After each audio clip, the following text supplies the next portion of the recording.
Catherine stepped off the train, expecting to marry a humble, homely farmer, but the devastatingly handsome stranger waiting for her carried secrets dark enough to get them both killed. When armed men arrived demanding blood money from her new husband, Catherine must decide: flee from the dangerous truth, or risk everything for a love built on lies. The train wheels screamed against iron tracks as Catherine pressed her face to the cold window. Outside, endless grass bent under a gray November sky in 1869. Her stomach twisted with each bump and jolt, but not from the rough ride. In her small cloth bag sat 3 letters that would change her life forever. "Next stop, Millbrook," the conductor called out. Catherine's hands shook as she smoothed her only good dress. The dark blue fabric had seen better days, but it was clean and mended carefully. She thought about the advertisement she'd answered 3 months ago. Honest rancher seeks wife. Not handsome, but hard-working, can provide good home. The other passengers gathered their belongings. A woman with 2 small children smiled at Catherine. "First time in Kansas, dear?" "Yes, ma'am." Catherine's voice came out like a whisper. "Don't look so scared. The men out here treat their wives real good. They have to. There ain't many of us to go around." But Catherine wasn't just scared about marriage. Back in St. Louis, she'd left behind more than just an empty room above the bakery. She'd left behind questions she couldn't answer, and people who might come looking for her. The train lurched to a stop. Through the window, Catherine saw a small town that looked like a child's toy set. A few wooden buildings, a church with peeling white paint, and men in work clothes walking slowly down a dusty main street. "This is it," she whispered to herself. Catherine stepped onto the wooden platform. The November wind cut through her thin coat like a knife made of ice. She looked around for the man she was supposed to marry. His letter said he'd hold a sign with her name and wear a blue shirt. Then she saw him. Her heart almost stopped beating. The sign with Catherine Brennan, written in careful letters, lay forgotten in the dirt.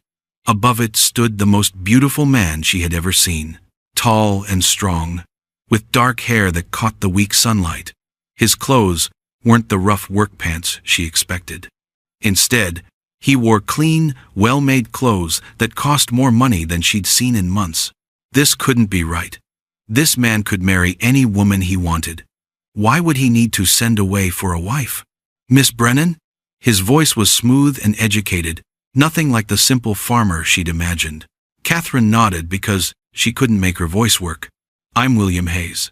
But when he said the name, something flickered in his dark eyes, something that made her take a step backward. He bent down to pick up the fallen sign, and Catherine caught sight of his hands. They were clean and soft, not rough and calloused like a working man should be. When he straightened up, she saw a long scar running up his arm, disappearing under his sleeve. "You're not what I expected," she managed to say. His mouth turned up in what might have been a smile. "Neither are you." But the way he looked at her made heat rise in her cheeks, despite the cold wind. No man had ever looked at her like that before, like she was something precious and dangerous at the same time. "The wagon's just over here," William said, lifting her bag like it weighed nothing at all. As they walked, Catherine studied him from the corner of her eye. Everything about this man was wrong. His boots were expensive leather, not the worn work boots a poor farmer would wear. His hair was cut neat and clean, like he visited a real barber instead of cutting it himself with dull scissors. "Your letters," she started to say. "Were honest," he said quickly. Too quickly. In all the important ways. They reached a wagon that made Catherine's breath catch. The wood was polished and strong, pulled by 2 beautiful horses that looked like they ate better than most people. This wasn't the broken-down farm equipment she'd expected. William helped her up onto the seat. When his hands touched hers, even through her gloves, something electric seemed to pass between them. Catherine had never felt anything like it before. "How long have you been in Kansas?" she asked, as they started moving. William was quiet for a long moment. 3 years. Came out here looking for peace. But the way he said peace sounded like he was trying to convince himself it was true. They rode through rolling hills, covered in brown grass. The sun was getting lower, painting everything gold and orange. Catherine had expected to see a small, rough cabin when they reached his home. Instead, as they came over a hill, she gasped out loud. Below them sat a real house, 2 stories tall, with white paint that looked fresh and new. Glass windows sparkled in the sunset like jewels. A big red barn stood nearby, and Catherine could see fat cattle in fenced fields. "This is yours?" she whispered. "Ours now," William said, and the word made her shiver in a way that had nothing to do with the cold. Inside, the house was even more surprising. The floors were made of smooth, polished wood. Real furniture filled the rooms, the kind Catherine had only seen in rich people's houses when she delivered bread from the bakery. Books lined the walls of what looked like a library. A fire crackled in a stone fireplace, and delicious smells drifted from the kitchen. "Mrs. Patterson from town comes to help with cooking," William explained when he saw her looking around with wide eyes. "I thought you might like a good meal on your first night." Catherine set down her bag and turned to really look at him. In the warm firelight, he was even more handsome, all sharp angles and mysterious shadows. This man could have any woman in the world. Rich women, beautiful women, educated women. "Why me?" she asked. The question hung in the air between them like smoke.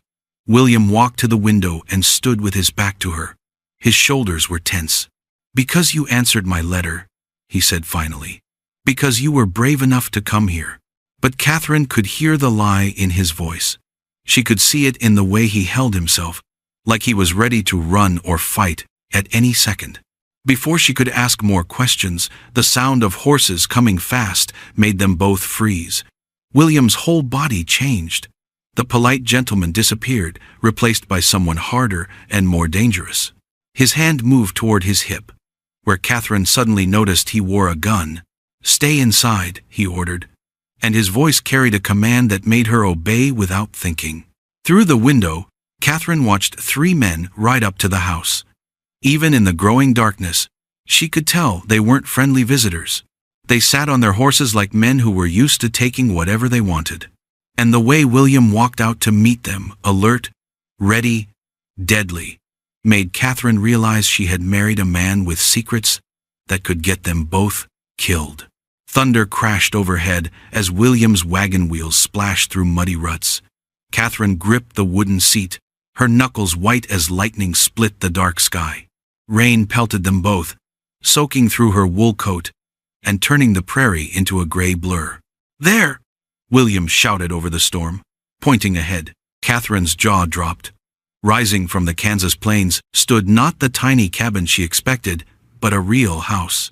2 stories tall, with glass windows that sparkled even in the stormlight. A red barn sat nearby, bigger than most churches back east. Wooden fences stretched in straight lines, holding fat cattle that looked well-fed and happy. "This is your farm?" she called back. William's smile looked strange in the lightning flashes. "Our farm now." Inside the house, Catherine's wet boots clicked on polished wood floors.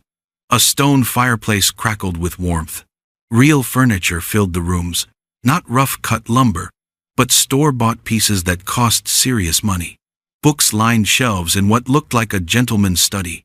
The smell of fresh bread drifted from the kitchen. "Mrs. Patterson comes from town to cook," William explained, hanging up her soaked coat. "I thought you might want a good meal after your long trip."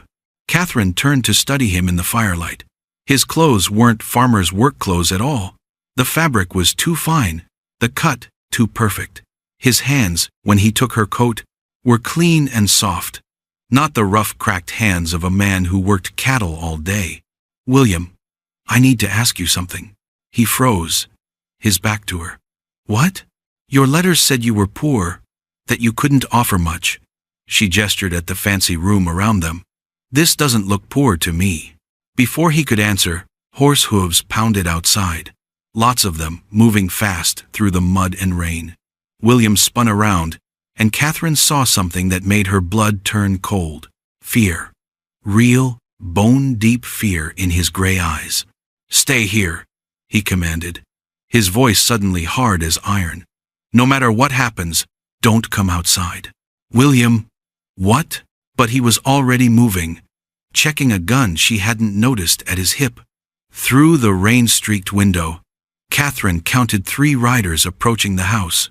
Even in the storm, she could tell these weren't neighbors coming for a friendly visit. William stepped onto the porch, rain soaking his dark hair. The riders pulled up, their horses snorting and stamping. The leader leaned forward in his saddle, water dripping from his hat brim. "Evening, Hayes," the man called. "Fancy meeting you way out here." Catherine pressed against the window, her heart hammering. Hayes? Wasn't his name William Hayes? But the way the stranger said it made it sound like a lie. "What do you want, Morrison?" William's voice carried clearly through the storm. "Oh, I think you know. Been looking for you a long time. 3 years to be exact." "I don't know what you're talking about." Morrison laughed, but it wasn't a happy sound. "Sure you don't. Just like you don't know about the money that went missing from Chicago. Just like you don't know why certain people are very, very angry." Catherine's hands shook as she watched. Chicago? Money? Nothing William had told her made sense anymore.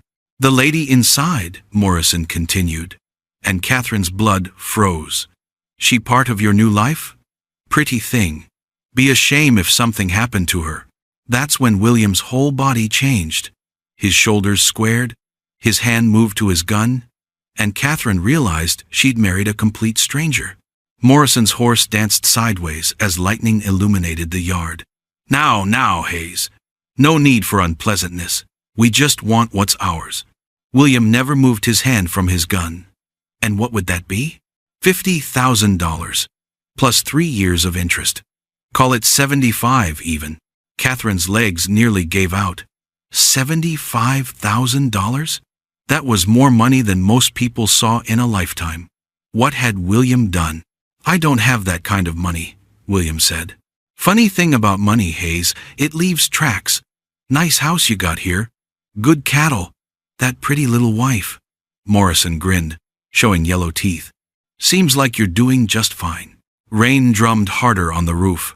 Catherine realized she was holding her breath. "Besides," Morrison continued, "we know you're not really William Hayes, don't we? Old friends shouldn't lie to each other, David." "David?" Catherine's world tilted. Even his name was fake? The man she'd called William, David, stood perfectly still. "Those days are over, Morrison." "Are they?" "Because I got papers here that say different. Papers with your real signature.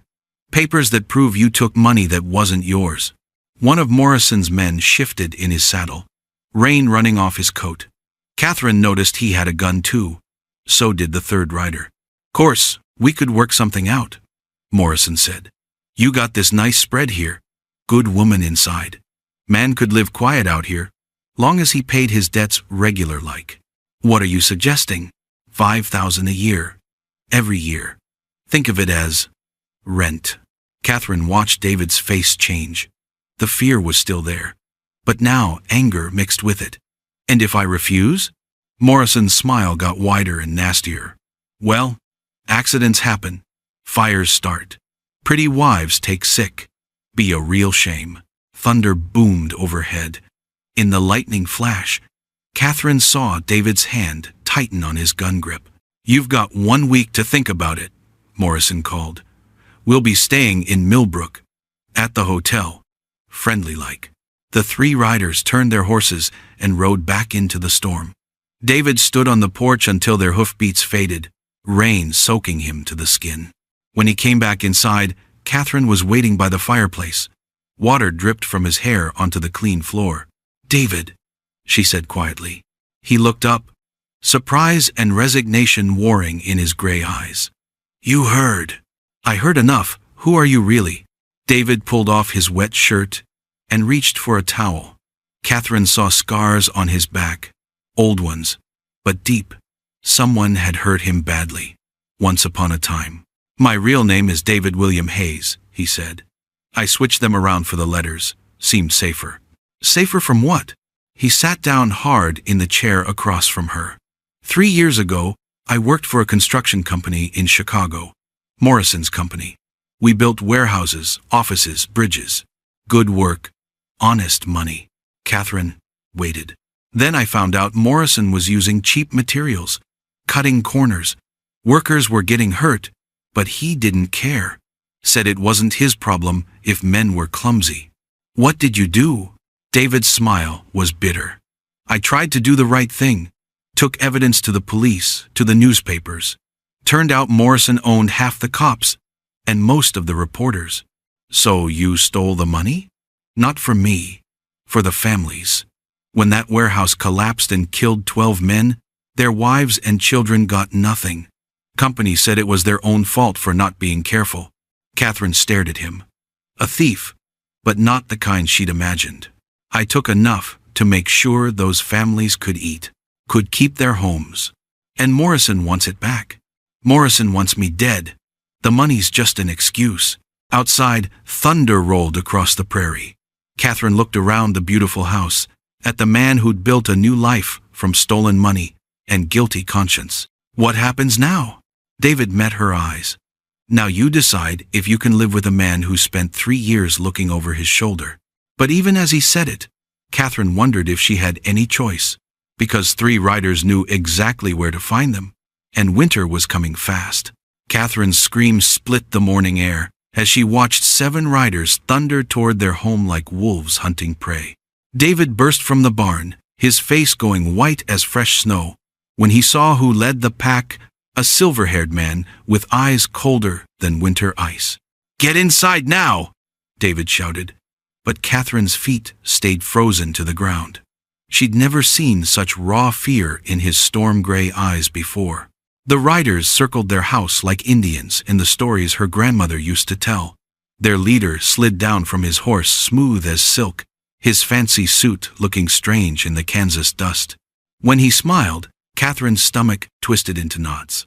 "Well, well, if it isn't David Morrison," the man called out, his voice sweet as poisoned honey. Catherine's world tilted sideways. David Morrison? Not David Hayes? "Hello, Marcus," David replied, his hand moving slow toward the gun on his hip. "Didn't expect company this far from Chicago." "Oh, I go wherever my money takes me." "And you took quite a lot of it, didn't you?" Catherine felt sick. The beautiful house, the fine furniture, the cattle in the pasture, all of it bought with stolen gold. She'd married a thief without knowing it. But Marcus wasn't done talking. His cold eyes found Catherine, looking her up and down like she was a horse at market. "And what a pretty little prize you found to keep you warm out here in nowhere land." "Leave her out of this," David snarled, stepping forward. "Can't do that, friend. You see, when someone steals from me, I take everything they care about. Makes the lesson stick better." The other men climbed down from their horses, hands resting on their guns. Catherine counted 7 against their 2, and David only had 1 pistol. Her mind raced like a rabbit running from a fox. Then she remembered the rifle hanging over the fireplace inside. If she could get to it without being seen. "You've got 1 minute to pack whatever fits in your pockets," Marcus announced, pulling out a gold pocket watch. "Then we burn this place to ash and take you both back to Chicago. There's people there real eager to see you again, David." Catherine's blood turned to ice water. Chicago meant trial. Trial meant hanging. And what would they do to her, the thief's wife, who knew nothing but looked guilty anyway? But as she watched David stand straight and proud against 7 armed men, something hot and fierce bloomed in her chest. This man had built them a life here on the prairie. Maybe it started with stolen money, but every day since, he'd worked honest and hard. "Actually," Catherine said, surprising herself with how steady her voice sounded, "I think there's something you gentlemen should know about that missing money." David's head snapped toward her, his eyes wide with warning. But Catherine was done being scared. She reached into her dress pocket and pulled out a small leather book, David's secret journal she'd found while cleaning yesterday. Inside were numbers, dates, and names that told a story Marcus needed to hear. "Because your partner here, he might be a thief, but he's been paying it back. Every last penny. Plus, what he calls interest for the trouble. Marcus snatched the leather journal from Catherine's trembling hands, his face growing darker with each page he turned. The silence stretched tight as a rope about to snap while he read David's careful records. "This accounts for maybe half," Marcus finally growled, looking up with murder in his pale blue eyes. Catherine's heart hammered against her ribs, but she forced herself to keep talking. "The other half went somewhere more important, to the families of those 12 men who died in your warehouse fire." Every gun around them seemed to cock at once. David stepped closer to Catherine, his body forming a shield between her and the weapons. "You lying little," one of Marcus's men started, but Marcus held up his hand for quiet. "What fire?" Marcus asked, but his voice had changed. Gone was the smooth confidence, replaced by something sharp and dangerous. "The one on Dearborn Street, 1866. December 15th, Catherine continued, her mouth dry as desert sand. "The warehouse you built with cheap wood and bad nails to save money. 12 workers burned alive because the doors were locked and the windows too high to reach." She'd spent hours reading David's journal after finding it, trying to understand the man she'd married.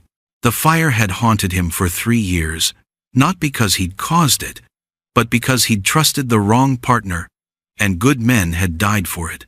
Marcus's face had gone white as milk. "How do you know about that?" "Because my husband's been tracking every family left behind, sending them money every month, making sure the children could eat and the widows could keep their homes." Catherine's voice grew stronger with each word. "He might have taken your dirty money, but he used it to clean up your mess." "That fire was an accident," Marcus snarled, but his eyes said different. "Was it an accident that you locked the doors from outside? Was it an accident that you told them to work late that night, even with the forge burning too hot?" David spoke for the first time since Catherine had started talking, his voice quiet but deadly. "I found the insurance papers, Marcus. You collected twice what that building was worth."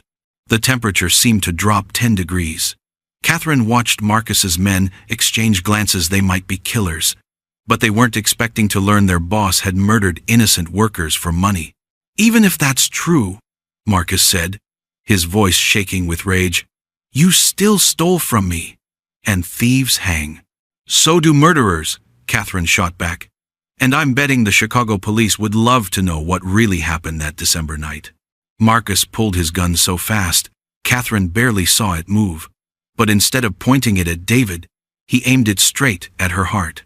"Maybe I should just solve all my problems right here," he whispered. That's when Catherine played her final card, the one that could save them both or get them killed.